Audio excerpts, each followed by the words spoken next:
many people have heard the term exoskeleton, and I'm curious what your perceptions are of that. What do you think of when you hear that term?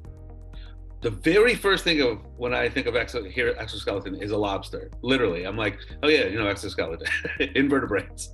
But lobster is the first thing that comes to mind. And then after that, I think of, yes, exactly those biomechanical suits from science fiction that are wearable forklifts.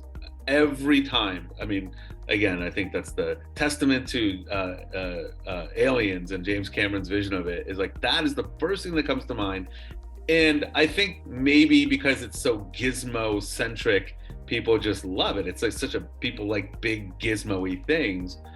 And then sometimes I think of like the bionic woman or the bionic man, which are augmentations of the human body that are not as readily apparent.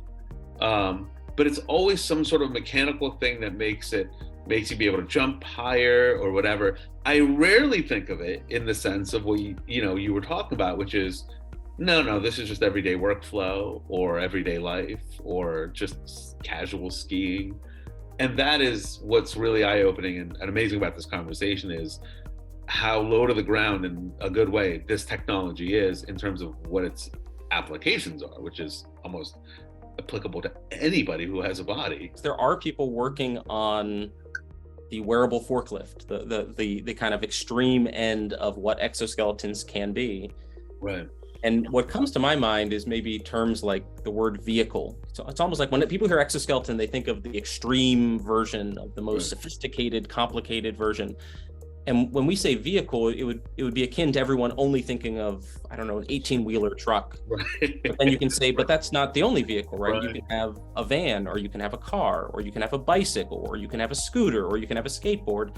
And there's this wide breadth of technologies that would be vehicles that are enabling and can provide utility and benefit for different circumstances. Right. And it's the same thing with exoskeletons. So we have devices that are simple, small, lightweight, affordable, and we have all the way to the extreme of these wearable forklifts. It's just these are just wearable human augmentation technologies. And I think what excites me is this technology seems really special and extraordinary right now, but one day, and I think in our lifetimes, this technology is going to seem extremely ordinary. I mean, we're both sitting here having this conversation, we're both wearing glasses. Right. These are just human augmentation devices. They probably seemed ridiculous and incredible when they first came out, but now we wear them all the time and we don't think anything of it. And I think we're going to see that same transition with exoskeletons. They'll go from something people have never heard of and only associate with high-tech, complicated devices, but eventually they'll just become a part of people's everyday job or everyday life.